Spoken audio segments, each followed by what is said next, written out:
Bueno, qué privilegio tenemos de ser hijos de Dios, de congregarnos para, como dice el texto, edificarnos unos a otros.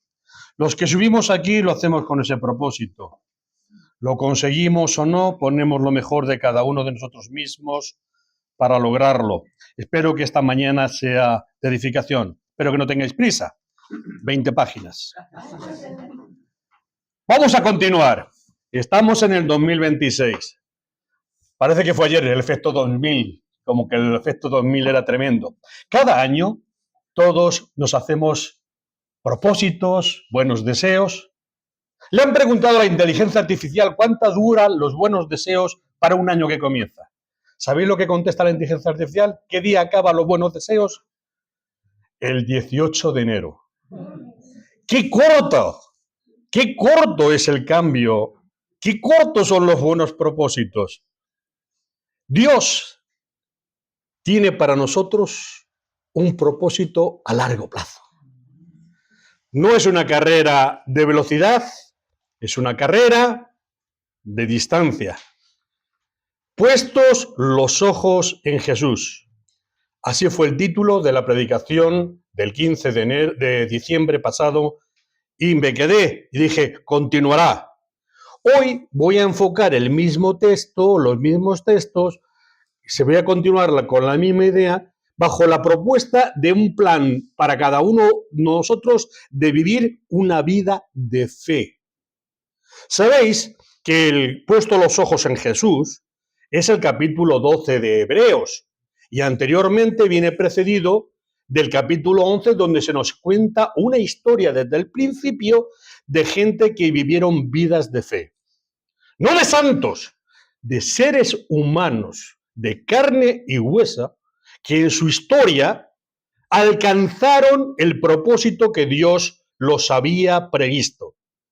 ¿Creéis que cada uno de vosotros, cada uno de nosotros, no somos conocidos por el Señor? ¿Creéis que nacemos por casualidad, por azar? ¿Creéis que Dios no ha diseñado y previsto un camino de fe para cada uno de nosotros y para cada uno de los humanos?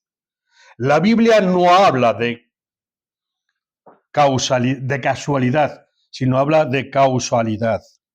La Biblia nos habla de que, como ha dicho Jesús y hemos cantado, qué bueno sería si cada uno de nosotros, en cualquier circunstancia de la vida, pusiéramos nuestra mirada en Jesús, para que unos no nos causáramos tropiezo a otros en nuestra carrera. Repito las ideas que dije entonces. Los psicólogos dicen, esencialmente lo que somos cada uno de nosotros es de aquellas personas que nos influyen. ¿Por quién nos dejamos influir desde nuestra temprana edad? La Biblia nos propone un modelo, un ejemplo a seguir, y es la persona de Jesús. Esto es lo que nos diferencia. La Biblia nos dice que pongamos y enfoquemos nuestra vida en Jesús, en el sentido de lo que hemos cantado, mirarte solo a ti. ¿Por qué? Porque mi tendencia es a mirar al que está al lado, a compararme con el que está al lado. Yo estoy aprendiendo inglés y no sé por qué te tienen que poner un grupo y estamos compitiendo. Y yo dije, ¿para qué me meto yo en una competencia? Si para ganar tengo que dedicarle 8 horas al día. Me levanto a las 5 de la mañana y le dedico 2. Porque me da vergüenza que después de los años aquí, la cantidad de hermanos de Estados Unidos que hayan venido y todavía no puedo hablar con ellos en inglés. Y es más, nuestros hermanos norteamericanos han aprendido español porque casi prácticamente los Estados Unidos está lleno de hispanos.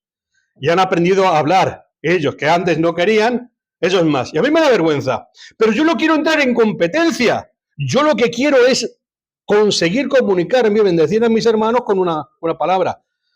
Hay hermanos aquí que lo hablan perfectamente. Pero yo también quiero. Me da vergüenza que en mi casa sea el único de los hermanos que no habla inglés bien. Los sistemas educativos en España eran deficientes, no en matemáticas, no en literatura, pero en idiomas sí eran deficientes cuando yo era joven. Ayer. La palabra de Dios dice, Enfócate tu vida en Jesús y no compitas. Lo que tú tienes que hacer es lo que nos decía la filosofía, saca lo mejor de ti. Y eso es lo que Dios viene a aportarnos. ¿Por qué te crees que estás aquí? ¿Para perder el tiempo? No pierdas el tiempo aquí. Si aquí yo no te comunico algo que te sirva de útil para ti, estoy perdiendo el tiempo. Dios nos proporciona las herramientas más útiles para tener una vida de gozo y de éxito, pero de éxito a largo plazo. Él es nuestro modelo.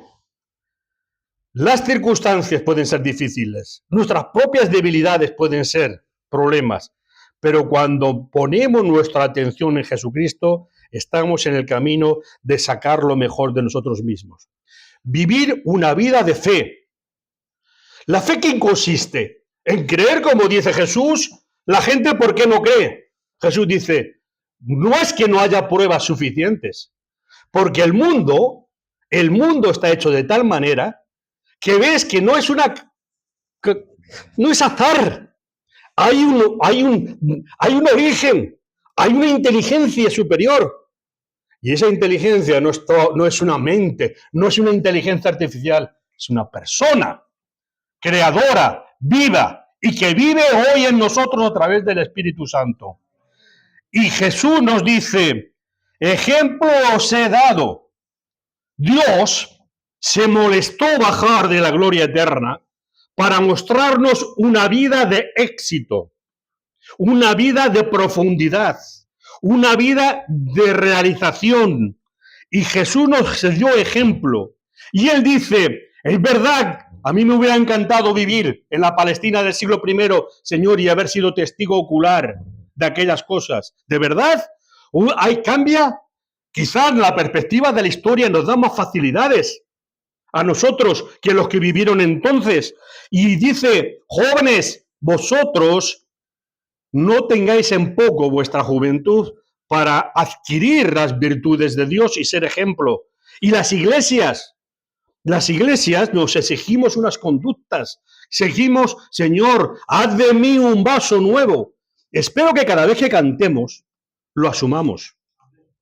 Porque la fe no es creer y comprender. ¿Acaso los diablos no creen? Terriblemente creen.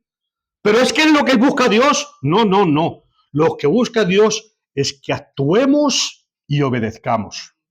Eso es lo que define a un verdadero creyente. A mí me encanta que esta iglesia y a gente que, con todos nuestros defectos, tengamos bajo el liderazgo que haya de reconocer de Jesús. No es un hombre perfecto, pero es un líder que nos abra caminos para bendecir a otros. Aquí, en la comida, con el servicio de Centro Estaor, con lo que acabamos de hacer en la India. Y yo sé que la mayoría de vosotros no sois ricos. Lo dice la palabra. La palabra de Dios se extiende no entre millonarios, que también, pero se entiende entre la mayoría de gente de clase sencilla.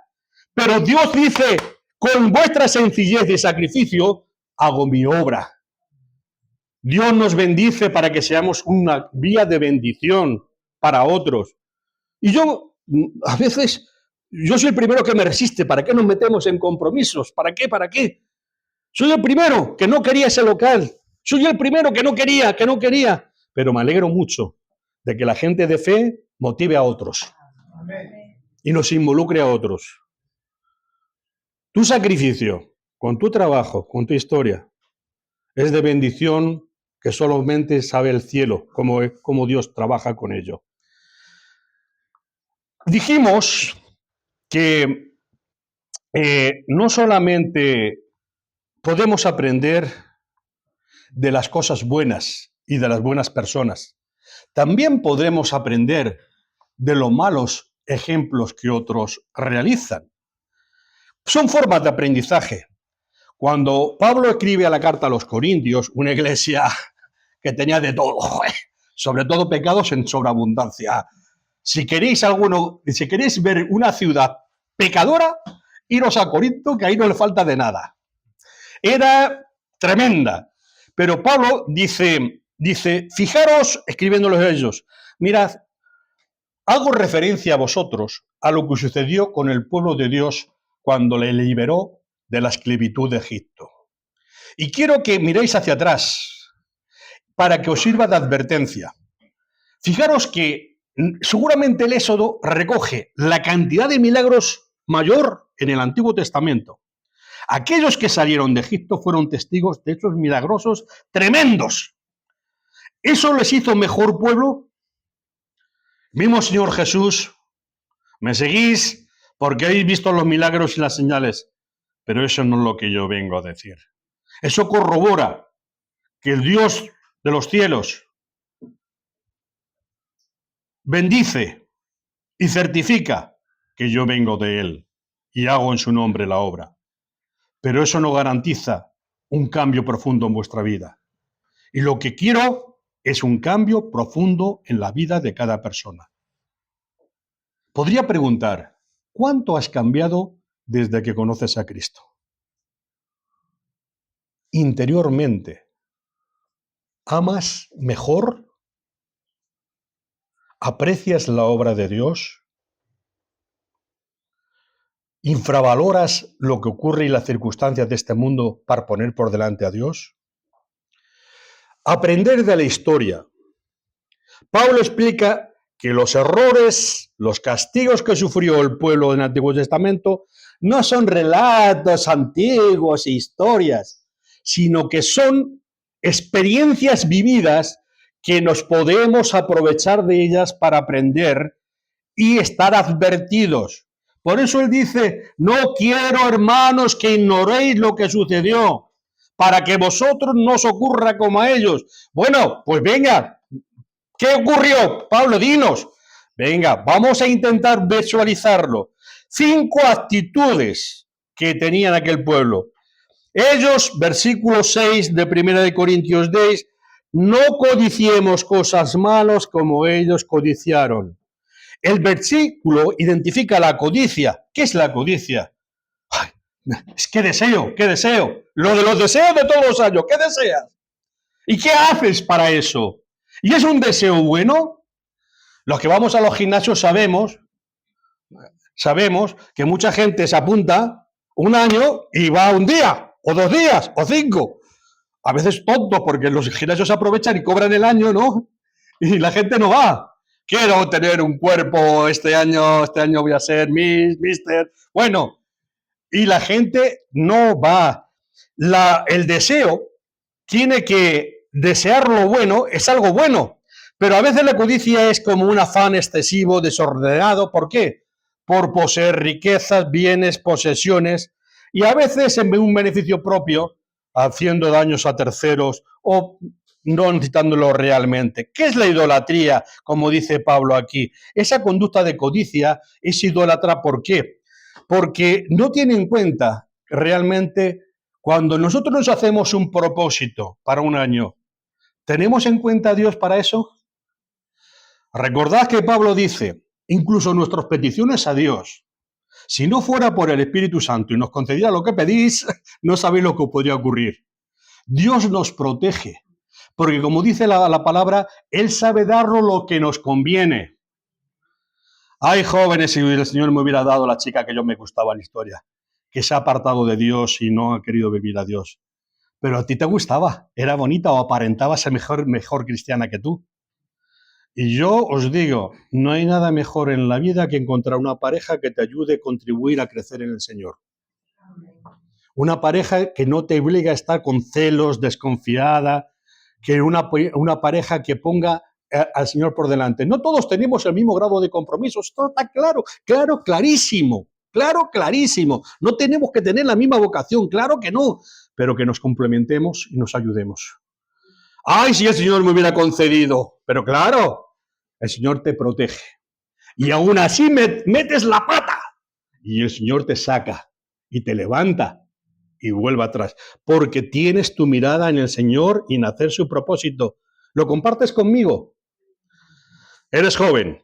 Dale oportunidad a ocasión y comprobarás qué importante es en la vida no perder el horizonte de Dios, la brújula del Señor. A pesar de los errores que cometas, yo de apellido me debería poner en vez de Lázaro, como habría puesto burro. Juan Lázaro Burro, por las veces que necesitas que el Señor te amoneste y te discipline. Que esta está también en la palabra. Amén. Pues bien, muchas religiones, o todos los orientales dicen, no, lo que hay que hacer es no tener deseos. Vamos el deseo a arrinconarlo. No. Lo que dice la palabra de Dios es, orienta tu deseo a hacer la voluntad del Señor en tu vida. Orienta tu deseo a lograr aquello que el Señor te propone. Otra de los que nos dice el apóstol Pablo, además de la codicia, de aquello de lo malo, codiciad lo bueno, ambicionad lo bueno, trabajad por lo bueno, no seas mediocre, pero codicia lo bueno, lo que te enfoque, lo que te ayude a desarrollar. Lo segundo, la idolatría del entretenimiento y el placer, algo que llamamos hedonismo. No seis idólatras como algunos de ellos, el pueblo se sentó a comer y a beber y se levantó a jugar, a divertirse. Pablo cita el episodio del becerro de oro. ¿Os acordáis? Éxodo capítulo 32, el libro del Éxodo, construyeron el becerro de oro. Viendo el pueblo que Moisés tardaba, Moisés se subió al monte a recibir las tablas de la ley. El pueblo se impacientó y le dijeron a Aarón, levántate, haz 2 dioses que vayan delante de nosotros, porque este Moisés, el varón que nos sacó de la tierra de Egipto, pues no sabemos qué le haya acontecido. Y Aarón les dijo, bueno, apartad, mujeres, los zarcillos de vuestras orejas y vuestros hijos y de vuestras hijas, traédmelos. Todo el pueblo se involucró, trajo los zarcillos que tenían en sus orejas y los dieron a Aarón. Y él tomó de la mano de ellos y les dio forma con buril e hizo de ello un becerro de fundición. Entonces dijeron, Israel, pueblo, esto es tu Dios, el becerro que han hecho nuestras manos. Y esto te sacaron de la tierra de Egipto. Atribuyeron al becerro de oro la libertad que el Dios poderoso de los cielos les había concedido. Y viendo esto, Aarón no solamente se hizo un altar delante de su becerro y pregonó a Aarón y dijo, mañana será fiesta para el Señor, y al día siguiente madrugaron, para eso sí que madrugaron, ofrecieron holocaustos y presentaron ofrendas para la fiesta, estamos prontos, sí. Ofrendas de paz, y se sentó el pueblo a comer y a beber y se levantó a regocijarse. Nosotros podríamos decir, vamos a ver Juan, ¿tienes una fecha aproximada de cuándo ocurrió esto después de la salida de Egipto? ¿Qué fecha creéis? ¿Había pasado mucho tiempo? 3 meses de ver los hechos poderosos que habían visto en Egipto, de ver hasta qué punto Dios había intervenido en su favor. Y estos señores ya estaban construyéndose unos dioses alternativos, hechos a su medida. ¿De qué nos advierte el texto? La diversión, la comida, la fiesta, el placer físico es lo importante en nuestra vida. Lo desplazamos de una búsqueda con el Dios invisible. Adoraron a los ídolos. ¿Qué consistían aquellas fiestas? Pues se pueden asemejar mucho a las fiestas estas que ocurren. Había danzas desenfrenadas. El pueblo se ponía a bailar alrededor hasta llegar a ponerse fuera de control. Había inmoralidad sexual. Yo no sé por qué la sexualidad siempre es una forma de expresar una conducta desordenada. Grupal, libertinaje, formaba parte de las fornicaciones rituales. Sabéis que en todos los pueblos había sacerdotisas que realmente eran prostitutas de los templos. Y gente se burlaba, celebraban banquetes, comían y bebían hasta el exceso, por tanto, imaginaros las borracheras y todo lo que allí había. Es curioso, hoy antes de venir estaba escuchando en las redes sociales que Estados Unidos en este momento tiene 35 millones de gente drogadicta. En las formas, marihuana, cocaína, fentanilo, como sabéis. 35 millones de gente que necesita la droga a diario. Cuando yo escucho estas noticias y veo al pueblo de Dios liberado de estas cosas, yo digo, qué bendición tenemos. ¿Valoramos una salvación tan grande? Porque yo sé que la gente que se droga no todo es por vicio. Según este general mexicano al que escuchaba, dice que la droga se introdujo en Estados Unidos, la introdujo la DEA.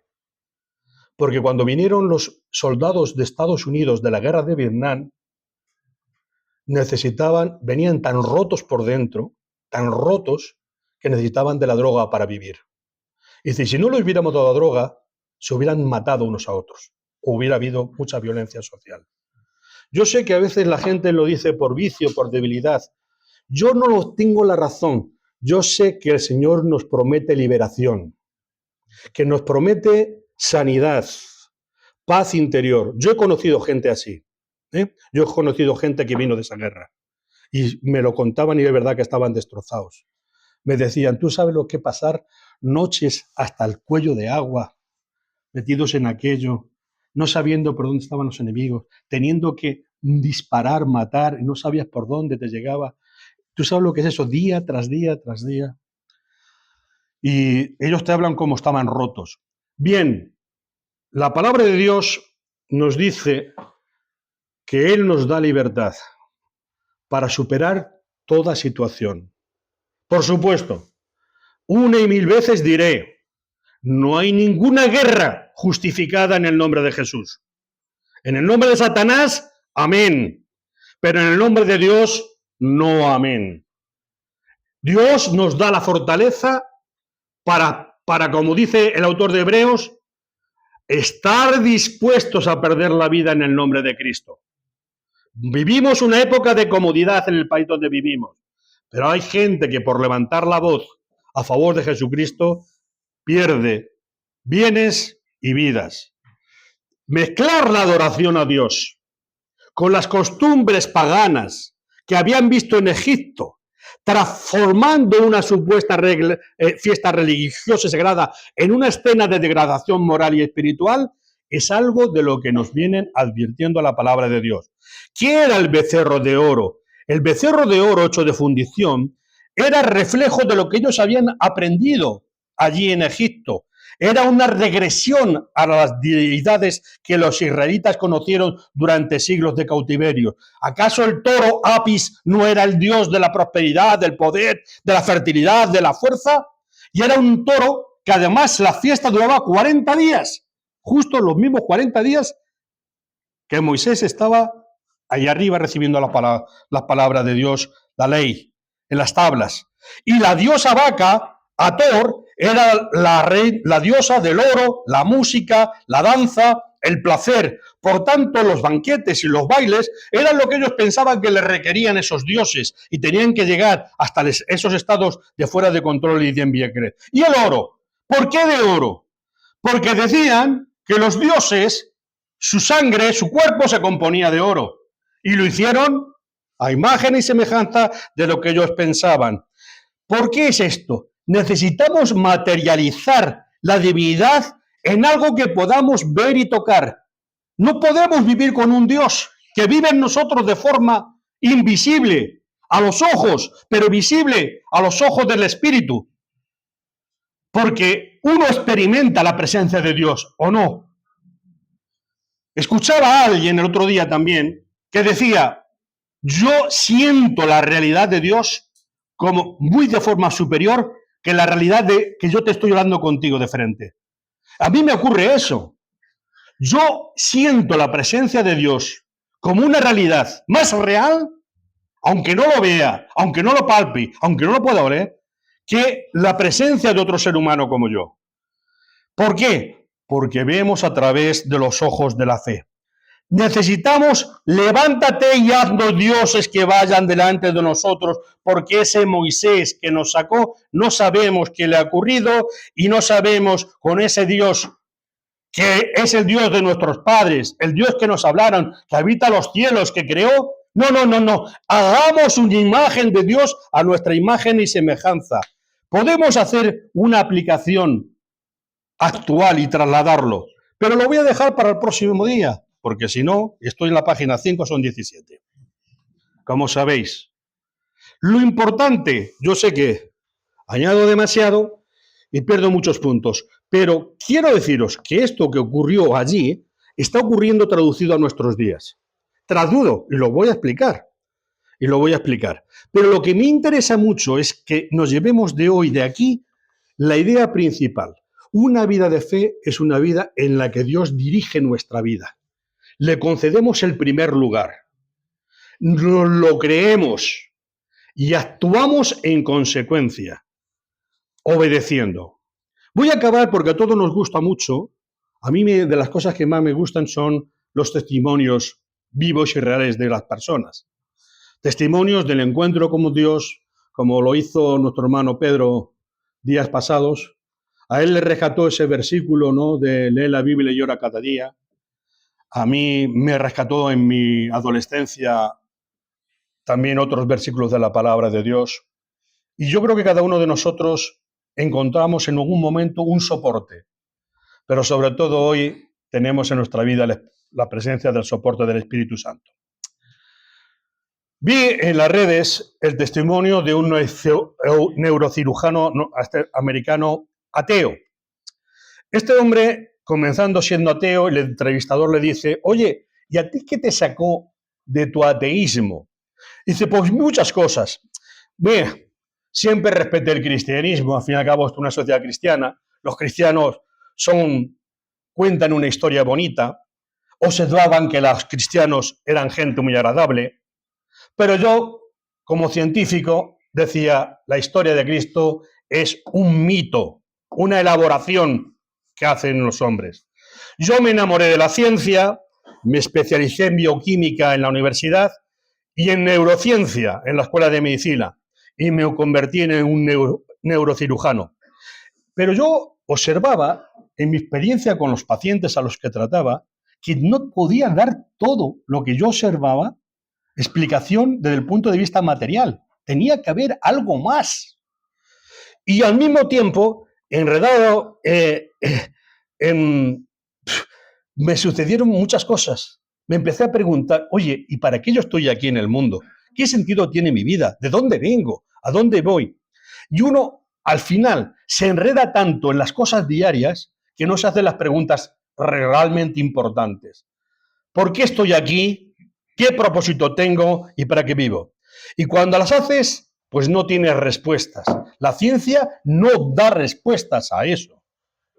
Mientras me hacía estas preguntas, nació mi hijo menor. Mi esposa y yo le veíamos. El niño no nos miraba. No contactaba visualmente con nosotros. Yo sabía que era posible que mi hijo fuera autista, profundamente autista. La idea de que no se conectara conmigo, de que mi hijo no me buscara con su mirada como lo hacen los bebés, me aterrorizó. Estaba en el hospital, me sentía roto por dentro. Algo me llevó a meterme en el oratorio del hospital. Oré y dije: Señor, no sé si tú existes.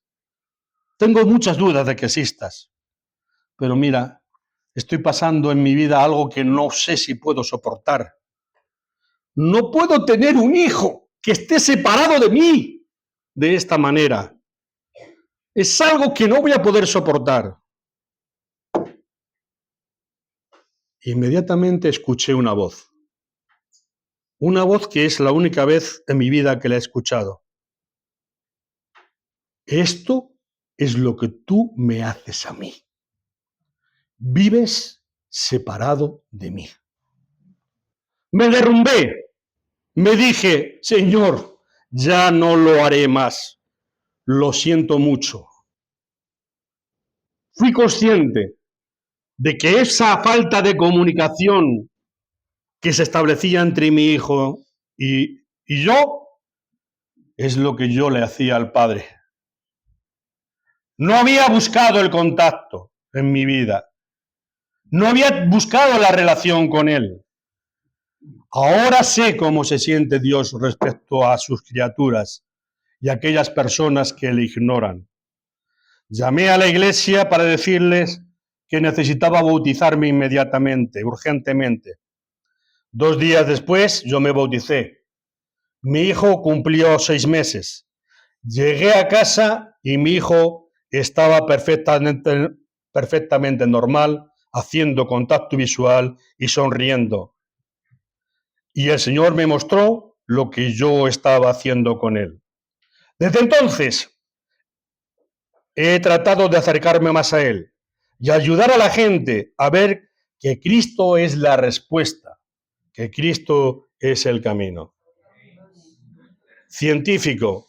Yo os podría decir decenas y decenas de científicos de renombres que han pasado por experiencias semejantes. A veces pensamos que los científicos no creen en Dios. No.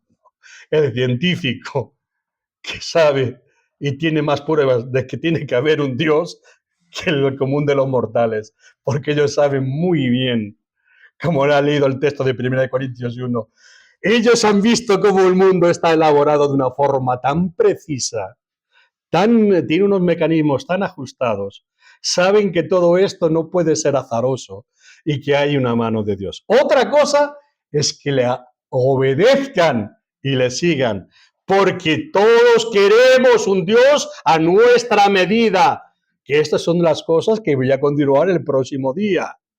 ¿Qué ocurre? ¿Por qué el ser humano? Porque el ser humano no quiere ser corregido. No venís a mí, dice Jesús, para que yo no señale que vuestras obras no son buenas o no son malas. No venís a mí porque no queréis cambiar, estáis conforme. Por tanto, yo cuando alguien quiere cambiar y se bautiza, yo le digo, ole su valentía. Y esa valentía, esa palabra, esa acción a favor del Señor, es una acción que Dios premia. Jeremías dice, me buscaréis y me encontraréis, si es que venís a buscarme de todo corazón. ¿Cuánta gente se engaña? ¿Cuántas podemos engañarnos? Encontramos a Dios desde la profunda necesidad. Encontramos a Dios desde una sinceridad profunda. Jesús dice, yo estoy a la puerta, aquí, en la puerta de tu vida, y llamo. Si alguno oye mi voz y me abre, ¿qué dice Jesús? ¿Te voy a despreciar? ¿Te voy a ignorar? Dice, no, entraré a ti y cenaré contigo y tú conmigo. Una relación bidireccional. ¿Amén? Amén. Qué grande es nuestro Dios. Amén. Qué bendición son aquellos que hemos obedecido. Qué bendiciones en aquellos que todavía tenemos nuestros oídos y nuestra vida para que el Señor la siga reescribiendo. Haz de mí un vaso nuevo, Señor. Dame otra vuelta de tuerca. No sé si he llegado al nivel que podía llegar. No sé si estoy haciendo lo correcto en este momento de mi vida. Yo le conocí con 15 años, aquí. Tengo una carga enorme.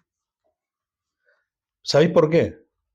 Porque después de 50 años con el Señor, al menos tenía que haber llevado 50 personas al Señor, ¿no? Y no lo sé, creo que no. Creo que no. Bendigo a los hermanos que tienen la labor de llevar la evangelización. Bendigo a todos vosotros que en vuestros lugares de vida y de historia proclaméis el nombre de Jesús. Porque si Él fue una solución para tu vida, seguro que es una solución para la vida de los demás. Nosotros buscamos esa relación que ahora en el pan y la copa la celebramos, la recordamos, la garantizamos. ¿Sientes el amor de Dios en tu vida? Porque si no hay amor profundo en tu vida, si no sientes la caricia de Dios, Si no sentimos el cuidado de Dios, ¿cómo vamos a cuidar a otros? Déjate cuidar, déjate amar por Dios. Pero también te voy a decir una cosa. Yo no sé por qué los cristianos en este momento interpretamos poner la otra mejilla como una señal de debilidad. A mí la fe cristiana me hace ser muy fuerte, muy orgulloso, para corregir lo defectuoso, para señalar el pecado, para no permitir la manipulación de gente que dicen que nos ama en el nombre de Cristo. Sea familia, sean compañeros de trabajo, sea jefes. El Hijo de Dios tiene que estar orgulloso y vigilante de que hasta el último día de su vida vivir con la dignidad de ser un hijo de Dios y no dejarse manipular por aquellos que abusan de los hijos de Dios. Porque ¿sabéis lo que va a prevalecer en los cielos? La obra de Dios, la voluntad de Dios, la virtud de Dios. Y uno aquí como cristianos tiene que corregir lo defectuoso, cambiar a la persona que no quiere ser cambiada. Y si no quiere ser cambiada, como dice el refrán, aquel que se tira a un pozo, ¿tú te vas a tirar detrás de él? Si él quiere tirarse un pozo, tírate. Yo me tiro a los brazos de Dios, Señor. Yo me tiro, bastante tengo con mi propia lucha, como para, por amor a otro, buscar un suicidio espiritual, emocional o económico. La libertad que no tenemos en Cristo es una libertad que tenemos que vigilar constantemente para no caer en esclavitudes, porque nuestro Señor murió y resucitó para nuestra liberación, y no una liberación para el más allá, sino una liberación para aquí y ahora. ¿Amén? Amén. ¿Estáis conmigo? Amén. Pues presentad con orgullo y con dignidad la defensa del Evangelio, sobre todo en nuestra experiencia diaria, porque estamos destinados por Dios para vivir una vida de bendición en su nombre. Que Él te bendiga. Amén.